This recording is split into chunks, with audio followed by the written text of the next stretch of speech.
C'est parti pour 5 jours de travaux acharnés ce 30 octobre pour ces experts des différents horizons réunis ici à Lokossa dans le département du Mono sous l'initiative de la CBIT. La CBIT veut Capacity Building Initiative for Transparency fait du rassemblement de ces experts un creuset d'échange afin de leur communiquer les informations de base nécessaires à la lutte contre le réchauffement climatique créé par l'émission des gaz à effet de serre. L'objectif final des travaux est d'arriver à l'harmonisation de la méthodologie d'inventaire des gaz à effet de serre. Il faut dire que les directives au niveau du GIEC changent tout le temps. Premier intérêt, donc il faut actualiser, même ceux qui ont suivi les formations avec nous, il faut actualiser tout ce qu'ils avaient reçu comme formation. Deuxième élément, ce ne sont pas toujours les mêmes données que nous collectons. Au fur et à mesure, nous ajoutons d'autres paramètres qui relèvent beaucoup plus le niveau d'émission donc en termes de gaz à effet de serre.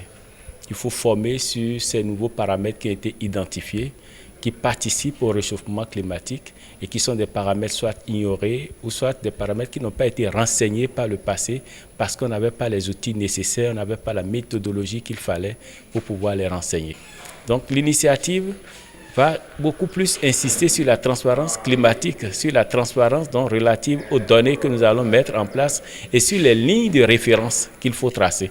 Voilà pourquoi donc il est important pour nous de former donc les cadres des différents ministères sectoriels représentés, de former les ONG, de former donc la société civile, tous ceux qui s'intéressent aussi à ce volet pour les équiper, leur donner la formation nécessaire afin de répondre à nos exigences, les exigences qui sont fixées par l'accord de Paris.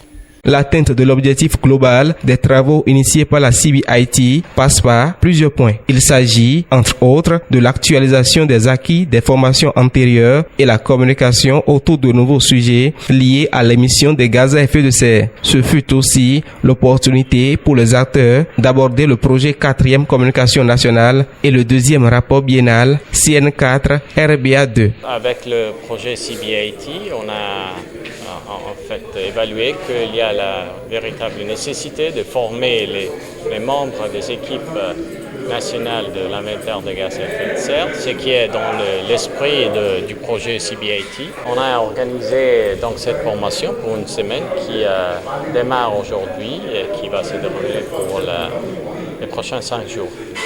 Le Bénin a signé la Convention 4 des Nations Unies. Le Bénin fait partie aussi des pays qui ont ratifié l'accord de Paris. Et à travers ces deux conventions, il est une exigence pour le pays de communiquer régulièrement ses émissions de gaz à effet de serre. Et par conséquent, il est indispensable pour nous d'harmoniser la méthodologie d'invention de ces gaz à effet de serre-là.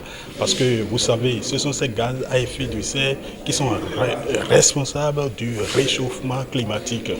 Cette concertation, initiée par la CBIT, a connu la participation d'une multitude d'experts de différents horizons, dont des universitaires, des agents des eaux et forêts, de la douane et de l'aviation civile. Les formateurs et la CBIT s'attendent donc à voir les retombées de leurs efforts dans un futur proche.